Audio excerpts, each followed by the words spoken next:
Blair, it is such a pleasure to have you on the Energize podcast. I feel like we literally just had a conversation that could have been a podcast, but I also want to celebrate you really quickly for the release of your brand new book in the most timely time of the year.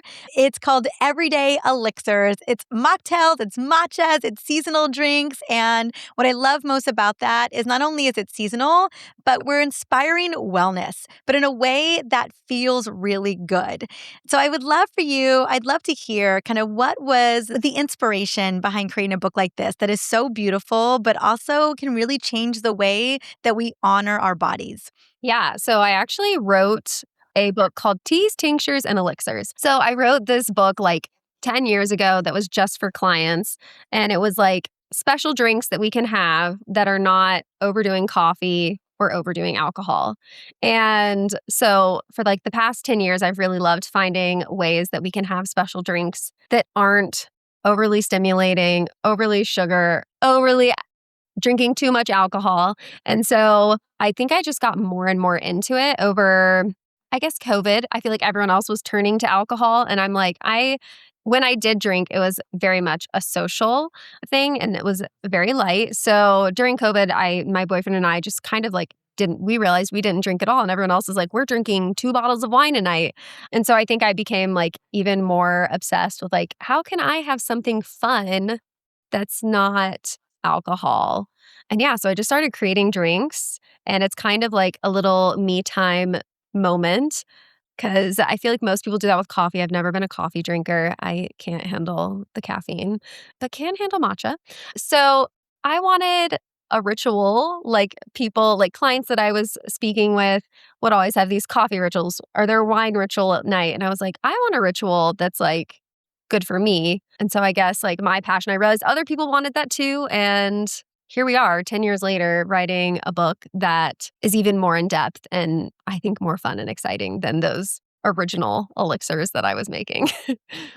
I love that. And I love that it came from the standpoint of wanting to create a ritual that just felt like a little bit of self-care, that felt a little sparkly, and that felt good. And talk to me a little bit about what has it invoked for you in terms of it being a ritual? Does it still feel very much driven by ritual at this point now that you've written this book and made all these recipes? Oh my gosh. Yeah. It kind of turned into a little bit of a job, labor of love. That's okay. But still definitely like when people come over and they like want to drink, that feels really fun. And I'm sure I will get back into it. It's funny. I keep like making recipes for my book that I haven't made in a minute because it's seasonal. So now I'm like back into my winter ones and I'm like, oh, I've made up all these recipes. Let me try them. I'm like, oh my God, these are so good. I kind of forgot, which is what's fun about it being seasonal because you can just loop right back around and you're like, I haven't had this for a year. Forgot it was so good. So that's making it exciting again as well. But yeah, I still feel like there are these moments where I'm like, it's self-care because how often do we get those times during the day? Sometimes you really have to set the time aside and make something that's like special to feel like it's actually self-care versus just being like, I'm going to go take 5 minutes. I don't know. Like I'll go sit outside, but if I have like a little special drink with me that has, a dehydrated lime slice, it just feels so much fancier. A little salt on the rim. I'm like, it really feels like I've stepped into a spa day versus just going and sitting outside and cracking a sparkling water. Yeah, I was going to say, and there probably is an ascension. I know for me that I have a lot of ingredients in the fridge that I can make mocktails with. And depending on my time and how much time I want to devote, I have varying degrees of complexity. So I have a feeling that that's maybe the case for you as well. Is there something that like you're like, okay, I can just whip this up in 3 minutes? And I totally understand that the book is seasonal and I want to spend a little bit of time on the winter season because we are in the winter season. I also think people don't think there's a lot that they can do in the winter season versus spring and summer and fall. So I do want to spend a little bit of time on that. But is there like a little, okay, I'm going to whip up this little 3-minute mocktail, sparkler, and that'd be okay. And then what does it look like to really up level to like you've got maybe 10 or 15 minutes? Yeah, I think, oh my gosh, you can do this in 5 minutes. The ones I will usually do some type of limeade, like a strawberry or cherry limeade, obviously like late spring, early summer is really easy, but like any fruit that's in season, with some type of citrus juice. You muddle it. You can add a little bit of honey if you want to. With sparkling water, I feel like it feels, I don't know if you have ever had Sonic, but the Sonic drive-through, the cherry limeades, that's like in high school. I always knew that was severely ultra processed even as a little girl, and so Yeah. but I So, know what you're talking about. I have a sense. yes. So I always think about that, and those always tasted so good to me, so I started making them, and I think you can do it with really any seasonal fruit, and like right now, you could do it with pomegranates, like a pomegranate, just throwing some pomegranate seeds in a sparkling water and then adding like a little bit of lime juice and a dehydrated lime wedge. Now it just like looks fancy. I think It looks so anytime fancy. you add a garnish, even if it is just a dehydrated citrus slice or a little bit of salt on your rim, it just makes it feel more special. Even if all you have time for is a sparkling water, if you like add those things or like pick your favorite glass, then I think you feel like you've done more than just Mm. cracked the can of sparkling water and sipped it, you know? I I don't agree with you. And even maybe just pull out a f like, I'll typically pull out a wine glass Yeah, and put it in there or, like, a prettier glass. But, just yeah, I mean or a rosemary sprig and yes, a couple of kernels of pomegranate. Like, whew, it exactly. goes a and one of the fruits that my son's really accustomed to seeing, he's 5, but it's blood oranges. Oh, yeah, my favorite. And those just make everything so pretty. So I'll just do a half a blood orange with a little bit of lime Yeah. and a sprig, and now we've got something that it's almost magenta, in terms of for a little kid, it's just very special looking. Yes, I agree. Blood orange right now is like, I can't get enough of it, especially in my matcha. I really love Ooh. a blood orange creamsicle matcha. It's one of my favorite things. Ooh, tell me more. So let's actually I wanna segue over to matcha for a second Okay. because I have a feeling like I keep my matcha really simple. We were talking about this. I love making iced matchas mainly because it is so quick. I have a Vitamix, I blend it all up, I pour it over some ice, I have a little bit of Ceylon cinnamon and call it a day, I'm out the door. And I pretty much There you live go. on this in the afternoon. But we're talking about a way sexier matcha here than just that. This is my favorite matcha right now. It could, blood oranges are in season, so I'm sure it will change, but right now I'm like, this is the best thing you can drink. But I buy blood oranges, I juice them, and then I personally love cashew milk. It's my favorite with matcha. So I'll mix that with the blood orange juice, a little bit of vanilla powder, a little bit of salt, and then pour the matcha over it. A blood orange creamsicle is a recipe for a mocktail in the book. It's basically that, but with matcha poured over it. It's very good. Oh my goodness. Now, when it comes to kind of creamsicle-y Mhm. matchas, I've had a strawberry matcha, which is really amazing in Austin. Honestly, it wasn't until I started walking into the world of like kind of fancy little restaurants where they were making these sexy matchas. I didn't know that you could do all of this with matchas. And so that was kind of my first kind of foray into like, oh, like you can cream these up with fruit. And so Yeah. strawberry is the one I'm most familiar with. But so blood Strawberry's delicious. orange, what are some other ones that you love?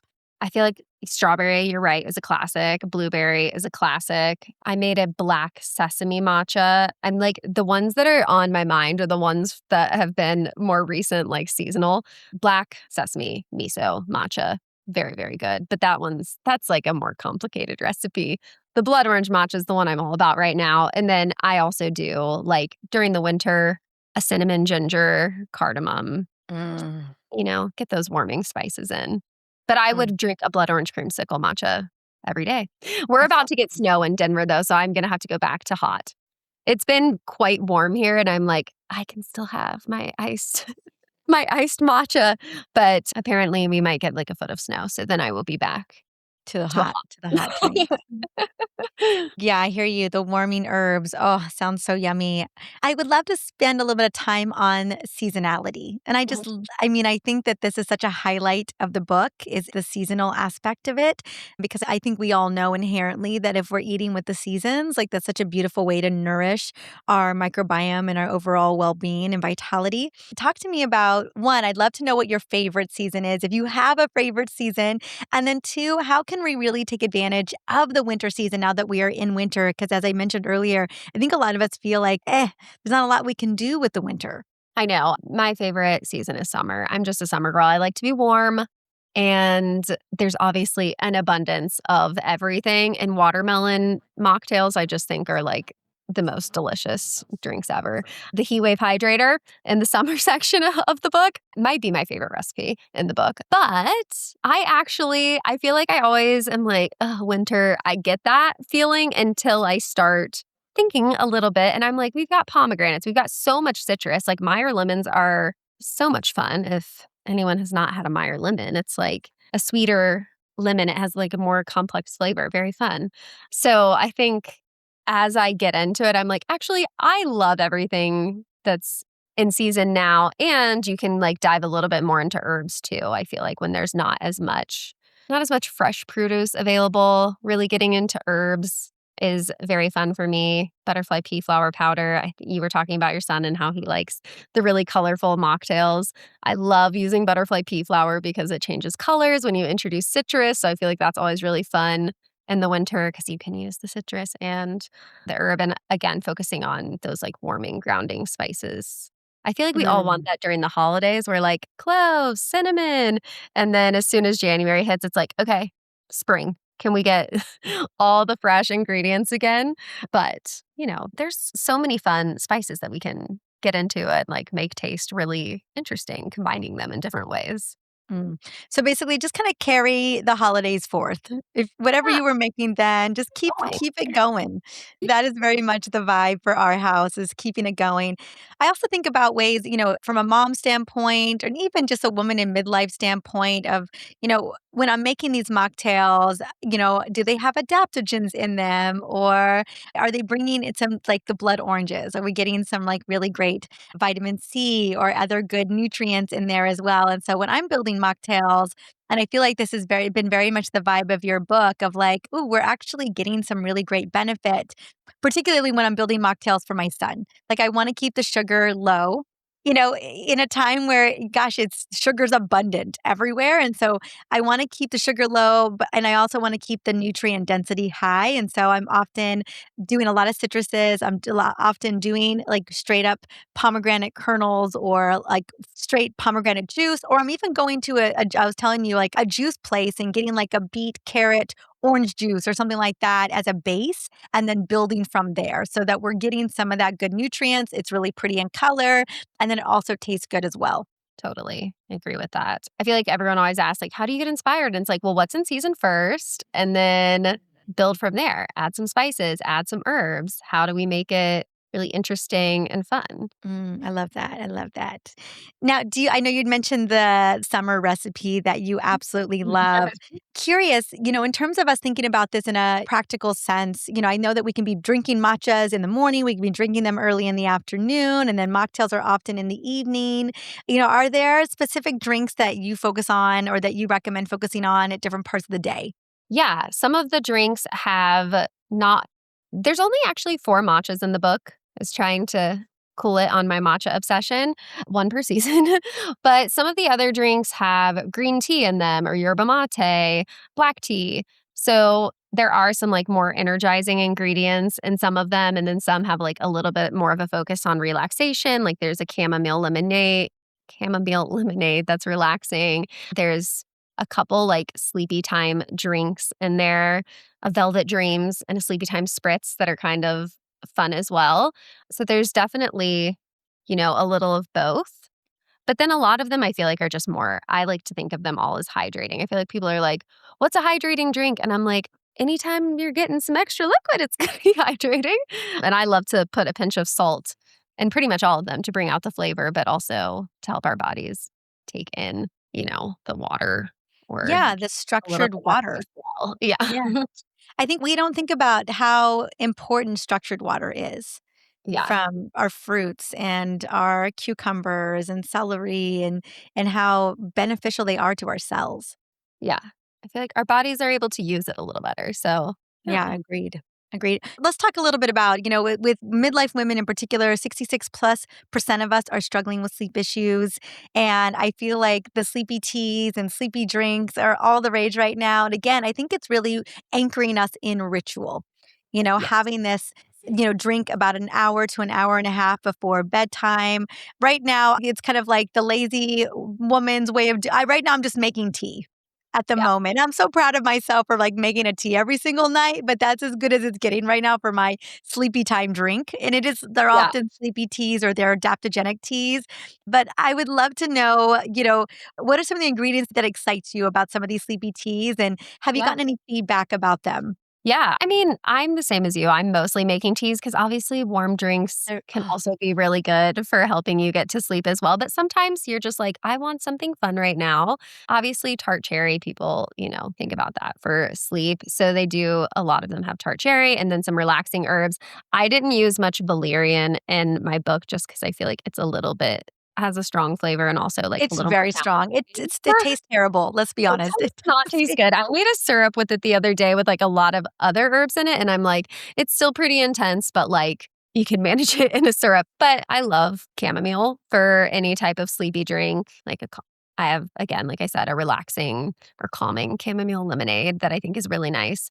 But I also do just love a tea or, adding you talked about this, like, tinctures. Sometimes it is, like, maybe it is a very simple drink, but you use a tincture that's like a sleepy time tincture or a valerian root tincture, or I'm trying to think what other tinctures I really like. But I think Lavender, I think, would also be a great tincture.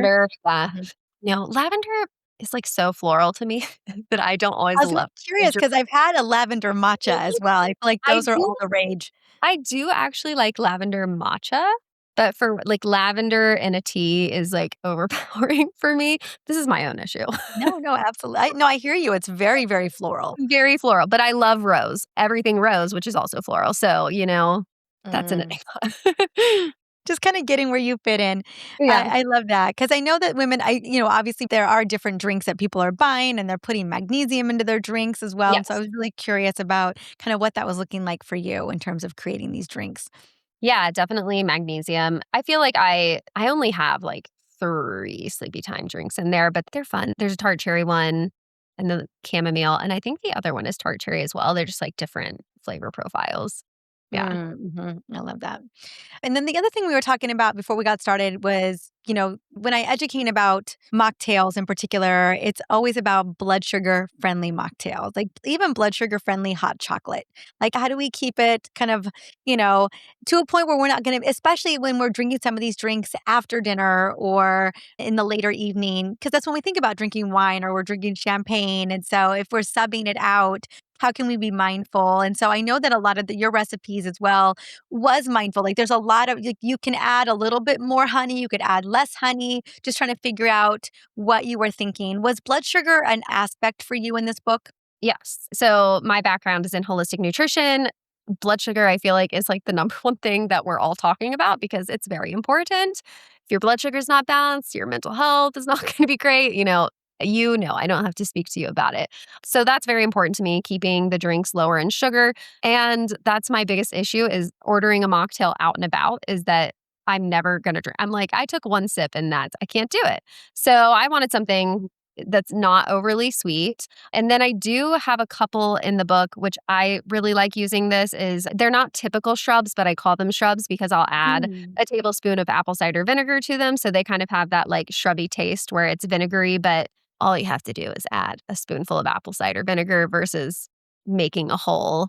I don't know if anyone's ever made a shrub, but I think it's very like in depth, fermenting the fruit so that you create your vinegar. I'm like, just add a shot of vinegar to some muddled fruit and it's like the same thing. There you go. Um, I really like that. But yeah, definitely just like trying to keep things lower in sugar. I also keep the fiber in a lot of times.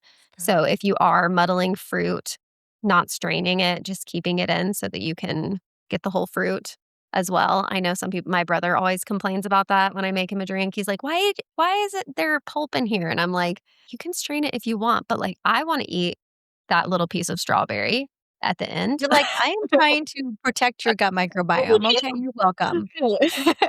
I love that. Well, I mean, we live in a time where, on average, the average adult is getting less than 11 grams of fiber every single day, and we need close to 30 grams. And so, get in where you fit in, like every little bit counts. Yes.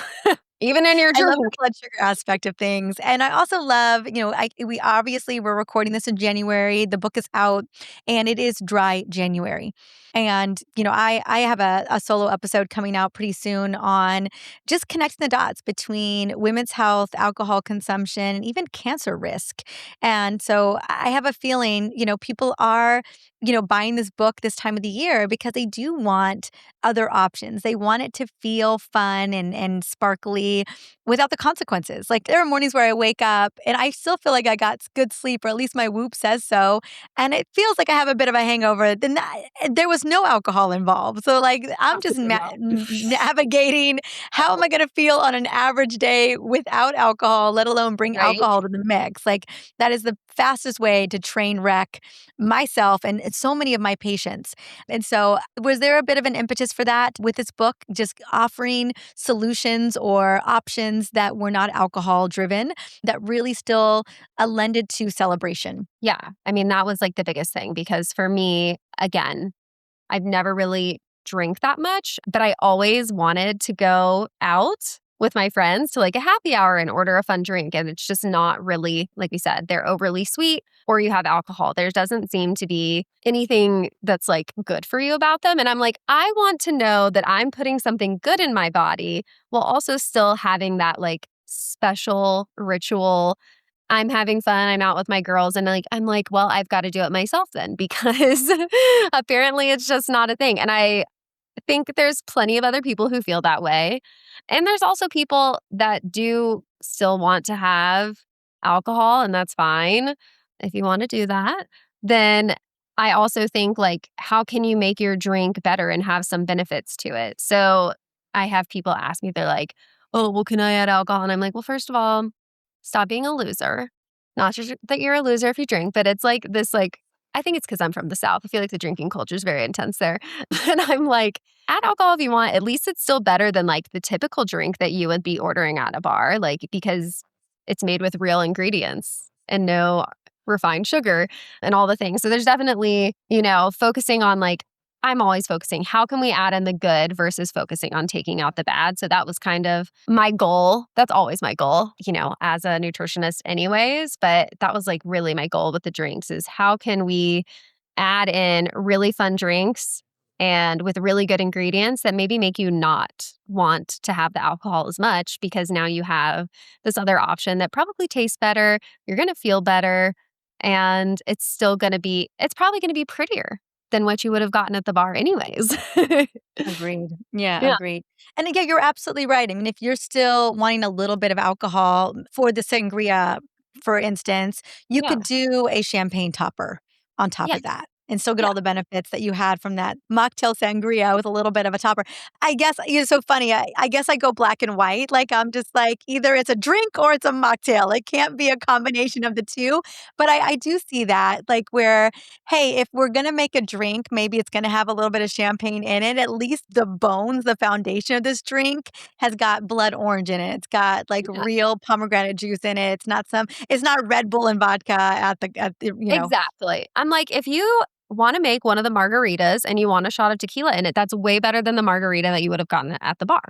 Yeah, Most likely. agreed. Most Most likely. likely. Yeah, most Most likely. likely. I mean, I know people are like, "Hey, I only want fresh lime juice and whatever." So maybe they they know how to order correctly, but like I even think so I'm doing my book launch party this weekend and I was like, "Oh, we're making some of the drinks from the book at it and the bar is making them." And I was like, "I'm not sure if I'm going to be able to source blood orange juice right now." And they were like, "Oh, you can just get blood orange sorbet, melt it and add water." And I'm like, "I don't think you are understanding." I'm like, I appreciate you trying to solve this problem. I get it. And that isn't it.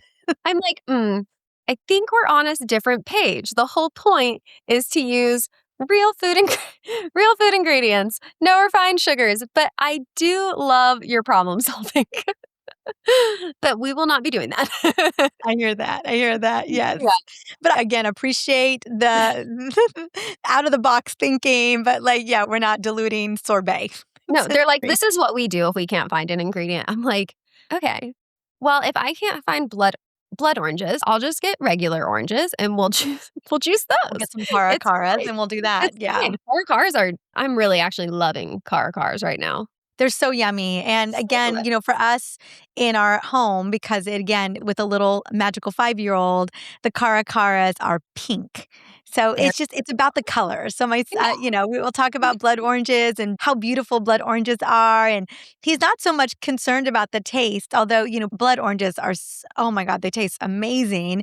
It's the color. And so I pulled out a caracara the other day and he was like, it's a blood orange. And I was like, actually, it's pink inside. And he loved it. And so like there was a lot of buy-in around the caracaras too, but oh my God, they're so juicy and so yummy. So I love good. caracaras. And I'm learning that I'm a 5-year-old based on this conversation because that is also how I am. I'm like, "Oh my gosh, give me the most colorful thing you can get." I think we all are deep Yeah, inside, right? It's fun to be a parent to a little person who that's how they see the world in yeah, rainbows. And I'm just like, oh gosh, me too. Like, and it's really fun to educate on a piece of produce, not only from the standpoint of how pretty it is and how yummy it tastes, but also what it's bringing to our bodies. And so it's fun to explore this with my son. We make mocktails. He and I make mocktails together all of the time. And it's just a really fun, delightful way because I get that there's a lot of like honest juice is out there in the world, and I don't know about you. I grew up on Capri Sun. Like I grew up on yeah. juice boxes and things like that. And my son isn't allowed to have those things. I take And sports. That's what they gave us all the time, like during halftime after the game. Here's your treat. here's your Capri Sun. Yeah, exactly. And so I teach him like how can we make really fun, sparkly drinks that are not, kind of these processed juice boxes. And Yes. so this is how I always feel like I'm trying to get buy-in from my 5-year-old when he sees kids drinking, honest drinks, honest juices somewhere else. And I'm like, yeah, but look what we can do with like real ingredients. And it's always from that standpoint of like, how are we making it fun and delightful, but also how are we supporting with that structured water? Yeah. It's Yeah. funny because as someone who does not have children, I get so many people messaging me saying that their kids love to scroll through my Instagram page and they ask to make my drinks. So I'm like, oh, a lot of you are following me apparently just for your child, not even for yourself. And it's just like, I'm like, oh, I didn't realize that I was like appealing to children so The much children. because Well, I'm kids like, are I so don't want all pretty. the yeah, I'm like, Kids I love want everything to pretty. be Yeah. colorful and pretty. I'm like, I guess I'm like, "But don't you also love the colorful and pretty, or is it just your child that It's a does?" yes and in my household. And I shared with you, and I think most of my audience knows that I was a bartender. I was kind of a certified mixologist in the San Francisco Bay Area, and I made a lot of sexy drinks with some of like we did have shrubs. I didn't make them personally, but like we had a department that would do that, and we had lavender tinctures, and we had dehydrated limes and blood Yeah, oranges, and I had all these sexy ingredients next to me, and I would make all these really fun things. And it was, again, all alcohol forward, and so, like, how do we translate that over? But then how do I translate that as a mom who cares about blood sugar balance for my child in a world where we're shoving sugar down children's throats? How does it get to be fun and delightful, and I'm still really honoring his constitution? And yeah, so and honoring myself as well. I mean, if I'm gonna make this, I'd love to delight in it as too, of but course. it's always when I'm making mocktails, it's usually for the whole family, including my Yeah. child, you know? I'm honestly actually so curious how you feel about the way the recipes are structured as somebody who actually was making cocktails because I've never really, again, never been that into drinking. So I don't feel like I ever really made cocktails. And so I have no, it probably makes it easier because I'm just going by like intuition. Like I like these things together. This is what tastes good to me. But I'd be so curious, like somebody who's actually like trained and they're like, this is how it's supposed to be. So, I mean, especially in the world of mixology, it's a lot of, again, flavor profile, which you've been talking about. And we would implement a lot of citruses. Blood orange was a big thing this time of the year. I'd make blood orange martinis and I'd make blood orange margaritas. And in the summertime, it would be white peach margaritas with all this specialty kind of really to accentuate. And you think about white peaches, how sweet and almost cotton candy like Yeah. they would be, and like adding a little bit of citrus to them. And so again, it was always around that flavor profile. So I feel like you've got the foundation of what it would be like. But then knowing, I'm like, okay, is this with, do we do gin with this? Or are we doing vodka with this? Would this be great with tequila? Like, and so, or would it be like a champagne sparkler? What Yeah. you think about Yeah. like a grapefruit sparkler with a little bit of sage or rosemary, and like, how do we shiz that up? So I feel like I'm going to be really excited to see the book and to Yeah. see how you created these recipes. But I feel like there's a through line, when it comes to mixology, it's really understanding the ingredients, which I think, not that you're trying to become a bartender, okay? It's very much in alignment, it sounds like, with how we Yeah. think about making alcoholic drinks. Because people will say, well, what could I add to it if I wanted to add alcohol? And I'm like, tequila. I'm like, I would add tequila. That's the only thing I would add. Well, and And we I'm think like, about a lot of done. those floral forward drinks, that would be gin, like a Gin, very yeah, gin kind of, you think about, totally. yeah. I just only like tequila. You're like, I only drink tequila. I'm Well, like, you I do a only lot. like tequila. Haven't had tequila in a while, but that's like the only thing I ever like wanted to drink. So I'm like, don't ask me because I would just add tequila to all of them. I drink way too much tequila. And so alcohol and we've had our time together. You I know? am really complete on that journey. Like, unless I go to France and you're drinking a Cremant or a champagne and I take a sip of it, like, that's just as far as it's going to go. Totally. Yeah. Yeah. But I am more so like, yeah, I get the families. I get the moms who are like, my kids love this. And you're Yeah. just like, I hope that you're benefiting from it as well. But like, how do everybody benefit from it? And if you're coming to birthday parties of mine, or you're coming over for like a super fancy dinner or holiday party, I'm never serving alcohol at my No. parties. If you want to bring it, if you want to bring a special wine that you love or a champagne that you love, by all means, like, do you. But like, we are doing mocktails, and curious, because I haven't seen the book yet. I have it coming to me pretty quickly. But again, being a mixologist for many years, everything was made one at a time. And let me tell you, when you're trying to have a dinner party, I am mostly just in the kitchen cranking blood orange, whatever, and so I was like, this is not, I can't even have like, I'm not enjoying the party. I'm too busy making I drinks all know. the time.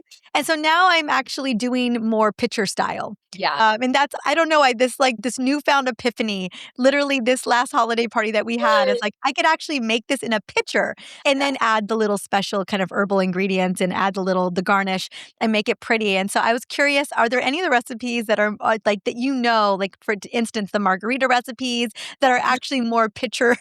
Or I can do. we just quadruple the recipe and make it into a pitcher? Yeah, I do have a couple of batch mocktails, but all of them, like you're saying, like if you're gonna have a group, unless I feel like some could separate weird, like things that have coconut milk in them, could separate weird, but give it a stir. But I do have some that are specifically already a batch mocktail. But yeah, if you're having people over, I know when I have people over as well, like I'm always making a really big mocktail. And I have had the problem where I'm also like, all I've done is just sit over here and make these drinks, which I love, but I'd also like to hang Which out you with my friends. love, but also, and I'd also like to hang out for a second. So yeah, I definitely always do batched now. But then like you're saying, like what makes it fun is cutting up a bunch of citrus, having the pomegranate arils, having rosemary and thyme or whatever, a lavender sprig. And I like sit it all out and make a really pretty area so that people can pick. And then I usually yeah. also will have an array of glasses so that people can pick their favorite glass as well. And like they're all different, which is Mm, always really fun for me. that I'm is like, I so feel like that just fun. makes it feel really nice. However, I am offended when people bring alcohol to my house when I'm making mocktails. Not actually, but I'm like, I just spent all this time making these like 3 beautiful mocktails for this tiny party that we're having, and you're gonna bring like a beer? Oh, well, I wasn't saying beer. Well, and what What? I find, I don't know if this is true for you, Blair, but I find that the alcohol doesn't get opened. No, it doesn't. But I'm like, don't show up with that. You don't need that. I made you some beautiful things. They're like, well, I brought wine because I might want to drink. And I'm like, I would ask you to have an evening where you don't have to drink and that you have this lovely drink instead. You can have it if you want. Again, if you want to, that's fine. I don't actually care. But I'm always like, I spent so much time making this. Can you just enjoy Mm. what I made?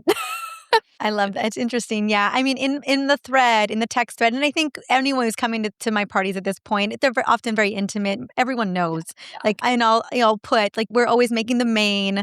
Yeah. We're making the mocktails. We got the charcuterie out, and it's very clear that it's a mocktail Yeah. dinner. And again, by all means, do you. But Yeah. this is what we're doing in the Yeah. house, and so I find that, and also a lot of my friends, at least the women, are in midlife too, or Yeah. close to it, and have decided, very similar to me, that they've parted ways for the majority of the time with alcohol. Yeah. That's why I usually I'm like, if you want to add liquor, that's fine, but I still want you to have my drink that I spent the time. But yeah, it's funny. I feel like you need to have a chat with my sister because she's in perimenopause and having all kinds of stuff. But I'm doing dry January in honor of your book, but also she's coming out for the party and she's like, but also, can they add alcohol to any of the drinks at the party? And I'm like, didn't you just say you were doing dry January? That doesn't Like, constitute as dry January. like, oh, Yeah. like I'm going to a party. And I'm like, but it's a party for a mocktail book. I exactly. You're like, I love the disclaimer. I feel like that's a very perimenopausal disclaimer. Like, listen, Oh, like, I I'm know. doing dry January unless I'm going to a party, and then that's a whole different thing. Except that it's a mocktail party. I'm like, you can do whatever you want. I Yeah, love dude. you so much. You can do whatever you want, but you're hilarious. She's like, oh, wait, I am doing dry January. I'm doing it for you. And I'm like, don't do it for me. I don't Well, care. I hope that we're inspiring, more mocktail parties, particularly with your beautiful book. And then also, like you said, like my big upgrade this year, this literally 3 weeks ago was like a bulk mocktail, like a pitcher mocktail, where I was like, oh, I'm not just in the kitchen. Because the one thing I'm sure that you see this too, Blair, is that when people have your mocktails, they drink them so fast. And all Yeah. of a sudden, I'm refilling mocktails very quickly. And I'm like, oh, there was like 6 ingredients that went into this mocktail. Then Like, I just blended 3 melons and a pineapple and added a bunch of mint and water and all these other things, and it's gone. it's gone because they're so good. So I Yeah. find that the turnover for mocktails, especially when friends get to the house, because again, there's no consequence, especially when it's blood sugar friendly. Like it just goes down almost like a sexy water in a lot of ways, like a Water. sexy sparkling Yeah. water. And so they're really drinkable. And I am like on the refill process. And so that was my big lesson at the end of Q4 of 25 of like, okay, now we're going to start batching these. Because everyone's getting hydrated, that's for sure. Exactly. You're like, I'll have more. Even the kids. Yes. I love it. Well, I cannot tell you how excited I am for you and for all of us, really, to add a little sparkle to our life, to bring more ritual into our world, for it to be blood sugar friendly, and most importantly, seasonal and, really loving and honoring our body. I mean, I think that's how we should be thinking about not only food, but also the drinks that we put into our bodies. And you've given us this path forward to do it and do it in a way that feels very celebratory.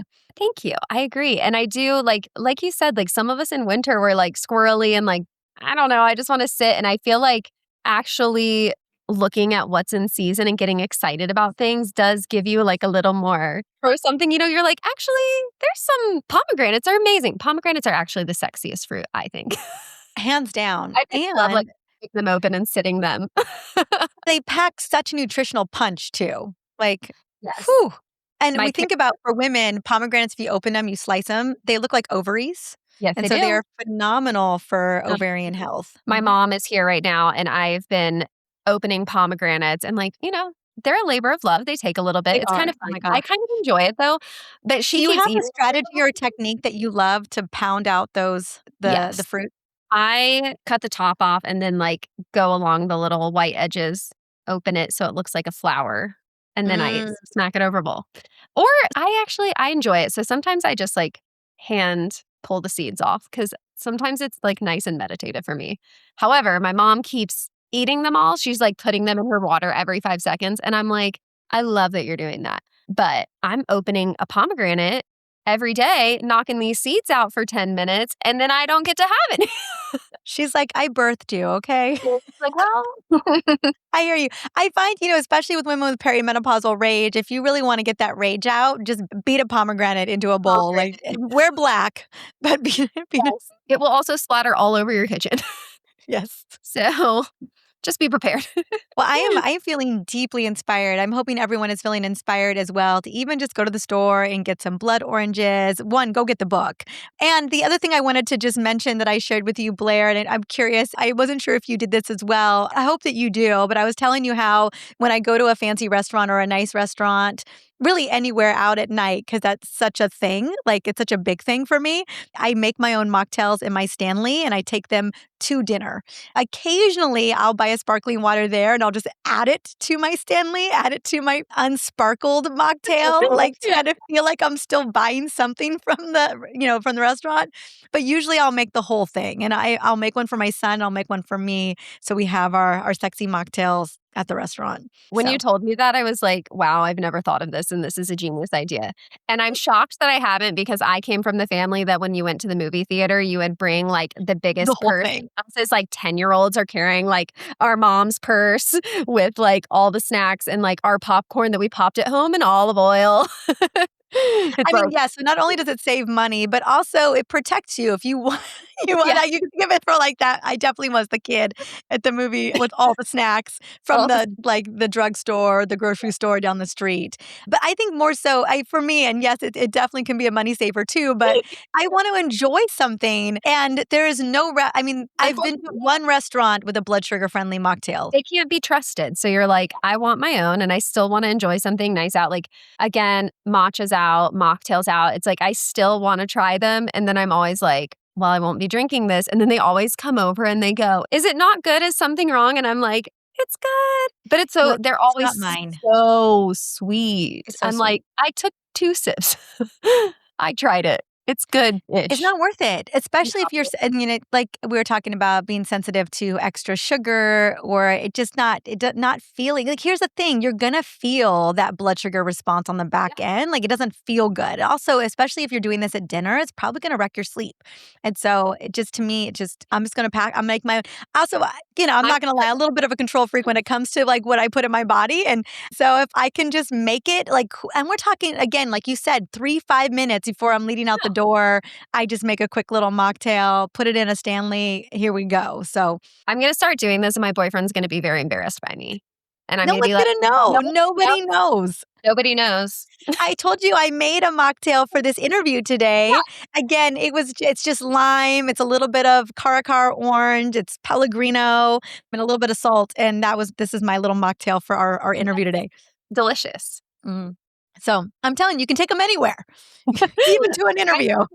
I'm gonna get a special, like a very like this is my special travel mocktail cup. I love it. I love it. Well, I think and there's something to be said about you saying like having this intimate party, having special glassware that feels very sweet, having a little garnish section where people can garnish up their own drinks. I think that again, that just and even in that, there's ritual in that. Yeah. And that creates a really beautiful experience for your guests. That Yeah. isn't hard. That isn't challenging. Like you, once you buy the glassware, you've got the glassware. You know. Yeah. Yes, exactly. Yeah, And I again, love it. maybe you just have a rosemary plant. I mean, I don't know. Rosemary grows so easy, I feel like everywhere. And I'm like, you just go out there and trim a bunch, throw it in, makes everything feel special. And you smell it when you're drinking. So you get a So little extra something there too. yeah, rosemary, mint. These are very abundant herbs. Very abundant. They smell amazing. Yeah. I love it. Yeah. Blair, Love it. honey, it's been such a pleasure. Where would you love us? I know the book is out. It's available on Amazon, everywhere books are sold. Anywhere else you would love for us to plug into you? Yeah. If you want to follow me on Instagram, my handle is a challenge for some people, but it is Holistic Rendezvous. So if you're a good speller, I think you've got it. If not, my name is Blair Horton. You can search that as well. I love it. You know what? I'm going to I have not checked out your Insta yet, so I'm excited to check it out and show my son today. I mean, we'll both Yeah. get I know you inspired. have to let me know if he's into it. I know he's gonna love it because we already are a mocktail family, so I have a feeling he's gonna get and he loves to make them with me, so I have a feeling we're gonna get some good ideas and we'll have the book, and I think this is gonna be one of those things that, we make cookies together, we make all kinds of fun things together. This is gonna be another way this is a great way to connect with your kids and connect with your family, is doing these rituals together. It's just another sweet way to create family moments and memories. Yeah. I do it with my nephews. Like every time I'm with them, my sister's like, you're making drinks with them. I'm like, I okay. love it. Well, honey, it was such a pleasure to have you. Thank you. Yeah. Nice to meet you. Nice to meet you as well. All right, see you soon. Thank you so much for watching. Now, if you found this video helpful, give it a thumbs up and share your thoughts in the comments. And if you are ready to learn more about perimenopause and how to navigate with a lot of ease and grace, be sure to subscribe to this channel so that you can join our community. Don't forget to share this video with someone that you love, that you know is navigating the perimenopause journey as well, because they deserve to feel their best too. See you in the next video.